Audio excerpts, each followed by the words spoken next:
Everyone on the First Coast knows just how devastating Mother Nature can be. Hurricane Irma headed our way, and we're hoping it'll stay south or turn. How strong the rain, the wind, and the waves can get. Maybe if I do it like this. But today, that powerful wave Customer. belonged to 7-year-old Kingsley Killis Don't worry, we have ice. and Maddie Sachs. Thanks, girls. And that old saying Do you want to hold this one? about life and lemons Oh, yay! takes on a whole new, Would you like strawberry or lemonade? younger meaning. Strawberry. Seeing all of the coverage, she wanted to do something. Suggesting $1. When Kingsley and Maddie Do you want a cookie? saw the devastation that Hurricane Harvey brought to Houston, And it was a pretty bad one. She just wanted to help out. they knew exactly what they wanted to do. It's for J.J. Watt's Houston flood relief. How much is one? Cup by cup and cookie by cookie, And if you want to tell her that the cookies are good, don't tell me, tell Maddie. the two of them are turning I lemonade spilled some on our tablecloth. into flood relief aid. I like helping others. With a little sales pitch I like your dress. and the help of some tasty treats, And we have a secret ingredient. business is flowing in. Here we go. Thank you. My brother was our first customer. He wants to take all the strawberry lemonade, he said. Bringing plenty of relief That we have raised at least 150. That's awesome. and one proud mother. One of the things that I hope to teach her is service above self, and I feel like I'm accomplishing that because she feels compelled to do these fundraisers. That's cool. Showing no matter how strong of a category Mother Nature throws our way, Come on, turn, turn, turn, turn. it's no match to the power of what two 7-year-olds Thank you. can do. They're selling lemonade for a great cause, honestly. That's awesome. Photojournalist Nick Marone, Here's one. First Coast News. There is a certain magic this time of year. That magic is in full motion at Jacksonville's U.S. Postal Service Distribution Center. Approximately 15 billion total pieces of mail will be delivered this holiday season. From greeting cards to packages, helping everyone at home playing Santa, getting their gift to the destination before Christmas. But somewhere between the countless presents and holiday greetings Dear Santa, dear Santa, dear Santa, are many children's wish lists. and I want for Christmas is an Xbox One. A plea to the big guy up north. I have been kinda good this year. Messages to Santa. This is Santa letter time. Melissa Mendez is a secretary for the marketing department at the U.S. Postal Service Gulf Atlantic District. Makes me laugh. For the last 6 years, Here it is. This is a good one. she has volunteered her time And this one's from Taylor. replying to children's And letters they want a bicycle. to Santa. There's good ones, there's bad ones, there's happy ones, there's sad ones. They're so inventive and artistic. They drew a picture for Santa. Over 11,000 letters will be responded in her district. She is responsible for 3,000 of those. One of the most memorable is one that, wrote to Santa because they just lost their father. Once she reads the letter, You need to tighten up and feed the reindeer. she determines which one of the 4 different responses the child gets. I want to thank you for writing me such a nice letter. And if needed, Did you ever lick a pole and get stuck? she will write her own handwritten letter. Are you tired of cookies? So I got a lot of questions to answer on this one. Melissa gets an inside look Always electronics. on what each child is asking for each year. But most of them that I've gotten this year, they want animals. They want puppies and kittens. Even though some of the letters I'm not sure what that is. Looks like SARS. are a bit harder to read than others, Their C is backwards. she knows that each reply letter she sends out And some don't even ask for anything for themselves. They ask for other people. is a way to help keep a little bit of magic Legend of Zelda in this magical time of year. and don't crash. You may want to lay off the eggnog while flying. In Jacksonville, But for his daddy, he wants a fishing ski boat. Nick Marone, First Coast News on your side. That's funny. It seems like everyone on the First Coast knows what it's like to deal with traffic. But for drivers in Clay County, It's been planned for almost 20 years now. some gridlock relief is one step closer. Scheduled for completion in early 2018.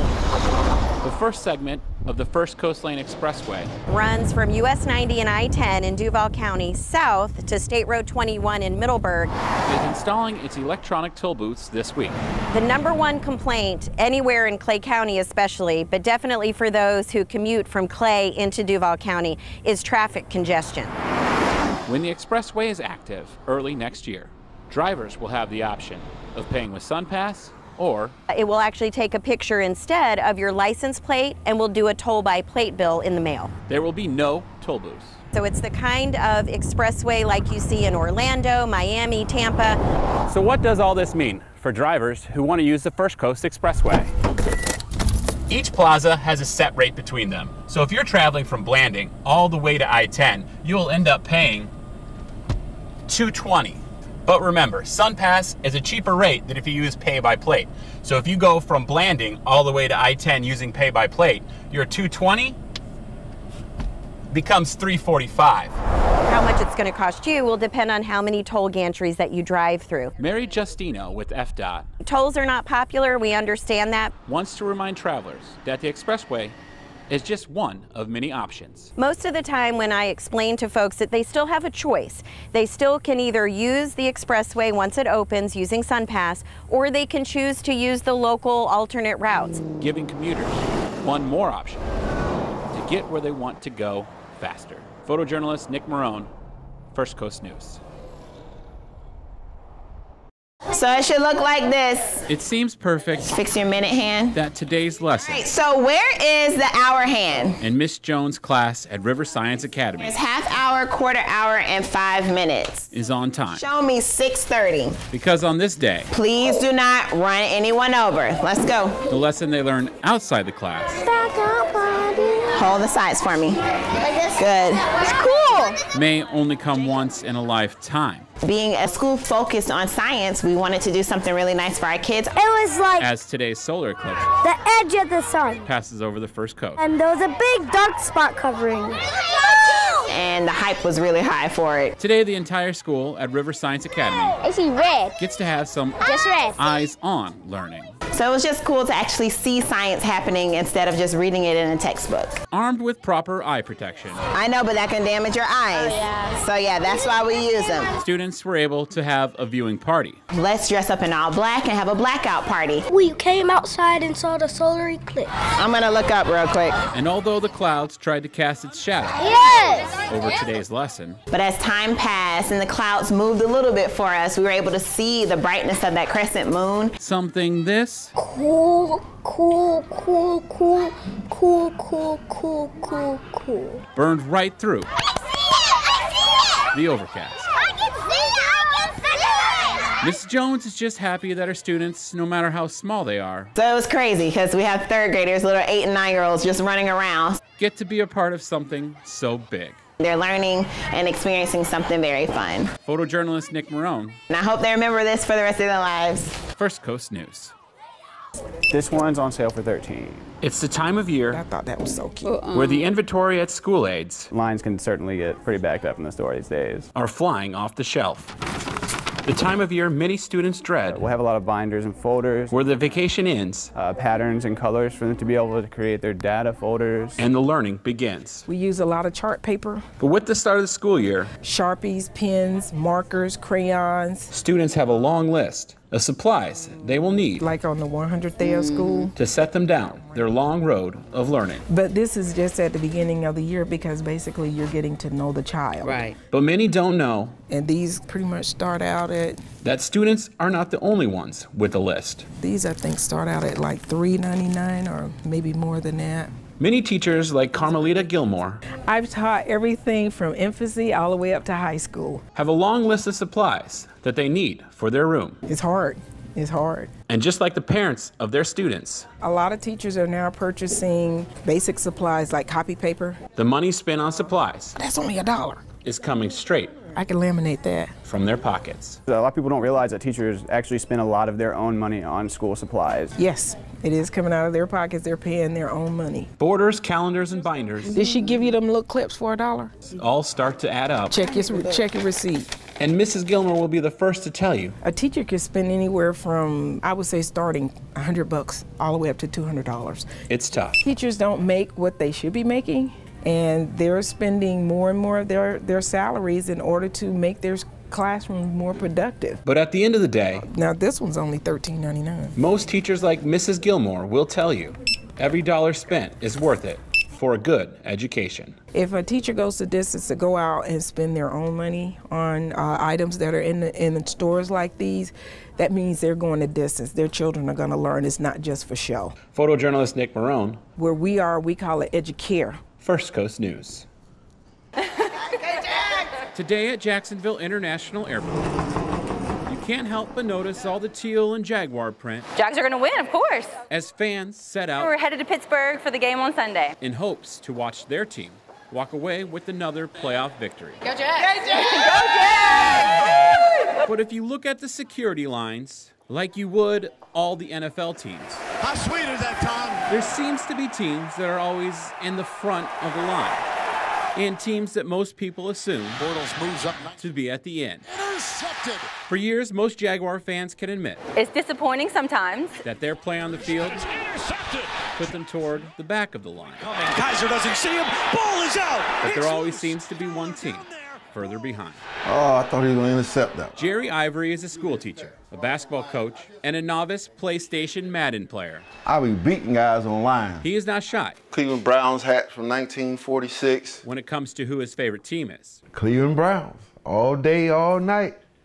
The best team in the NFL. Regardless, I don't care what nobody says. It all started with his brother for this Cleveland native. When I was a little kid, my brother took me to the Browns game, and ever since then, I've been stuck on the Browns, and that's it. Touchdown! Jerry is the president of the First Coast Browns Backup, a club for Cleveland Browns fan here on the First Coast. Well, being in the Cleveland Browns fan club, we normally start out with like 25, and I'll just jump to game 16. We only had 4 people showing up. Where he watched all 16 of the Browns' losses this year. Every one of them. Every one of them. He is used to hearing all the jokes. But it's hard. It's been really, really, really hard. Real hard. Real hard. They got a little touchdown on me. Oh. And wants the Jags fans to remember, no matter the outcome of this Sunday's game, the dog pound. It could always be worse. Y'all winning. Be happy for that. I forgot what winning was like a long time ago when it's a Browns fan. Photojournalist Nick Marone, First Coast News, on your side. It's like something you see on a movie. It's a stretch of road. The road is definitely caving in now. In Clay County that many commuters travel through. Whenever I come home, we're way across the bridge with cars stopped. And starting on Tuesday, this stretch will get even busier. My daughter starts school tomorrow. We're going to be driving across this every single day. And you don't need a high education in math to know that 4 lanes minus 2 lanes equals... Definitely the traffic gets way backed up. Slowdowns. Yes, definitely. But it's not the slowdowns that is the main concern for Christine Burke. This is the wall here that we can see. You can see it's actually not level with the 2 walls on the outsides of it. The road on Henley Street. This is the wall we started seeing kind of separating from the rest of it. Between Rideout Lane and Asbury Trace. And now you can see it's totally caving in. Is in bad shape. It's parted from the curb. Definitely, of course, I'm worried about the danger. And Christine's concern is for her daughter's commute to and from school. My daughter is very scared about it. Just out of the blue, she'll ask, well, you know, what's going to happen? What if it keeps on caving in? I mean, you know, definitely, this is something they worry about regularly. See, of course, they see movies, and bad things happen, you know.